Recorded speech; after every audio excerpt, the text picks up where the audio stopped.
রমজান ও ঈদকে সামনে রেখে নতুন টাকার চাহিদা বাড়লেও সাধারণ গ্রাহকরা ব্যাংকে গিয়ে সেই নতুন টাকা পাচ্ছেন না। অভিযোগ উঠেছে, ব্যাংকের ভিতরে একটি অসাধু চক্র নতুন টাকা সরাসরি গ্রাহকদের না দিয়ে সিন্ডিকেটের মাধ্যমে রাজধানীর বিভিন্ন স্থানে লোকাল মার্কেটে সরবরাহ করছে।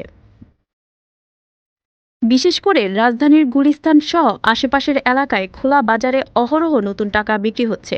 সেখানে ১০০ টাকা বা ৫০০ টাকার নতুন নোট নিতে সাধারণ মানুষকে অতিরিক্ত ২৫ থেকে ৪০% পর্যন্ত বেশি টাকা গুনতে হচ্ছে। ভুক্তভোগীদের অভিযোগ, ব্যাংকে গেলে বলা হচ্ছে নতুন টাকা নেই, অথচ একই সময়ে গুলিস্তানের ফুটপাত ও বিভিন্ন দোকানে প্রকাশ্যে নতুন নোটের বান্ডিল বিক্রি হচ্ছে। এতে ধারণা করা হচ্ছে ব্যাংকের ভিতরে কিছু অসাধু কর্মকর্তা বা কর্মচারী সিন্ডিকেটের সঙ্গে মিলিত হয়ে এই ব্যবসা পরিচালনা করছে। ক্রেতারা জানান, ব্যাংকে গেলে তারা বলে নতুন টাকা নেই, কিন্তু গুলিস্তানে গেলে সহজেই নতুন টাকা পাওয়া যায়।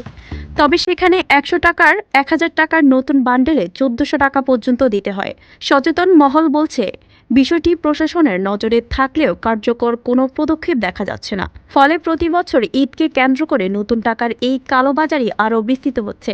এদিকে সাধারণ জনগণ আশা করছেন, সংশ্লিষ্ট কর্তৃপক্ষ দ্রুত তদন্ত করে দোষীদের বিরুদ্ধে ব্যবস্থা নেবে এবং ব্যাংকের মাধ্যমে সাধারণ মানুষের জন্য নতুন টাকা সরবরাহ নিশ্চিত করবে। প্রশ্ন উঠেছে, যেখানে ব্যাংক থেকে নতুন টাকা বিতরণের কথা, সেখানে কিভাবে সেই টাকা কালোবাজারে চলে যাচ্ছে, এর পিছনে কারা জড়িত, সেটি এখন খতিয়ে দেখার দাবি জানিয়েছে সাধারণ মানুষ।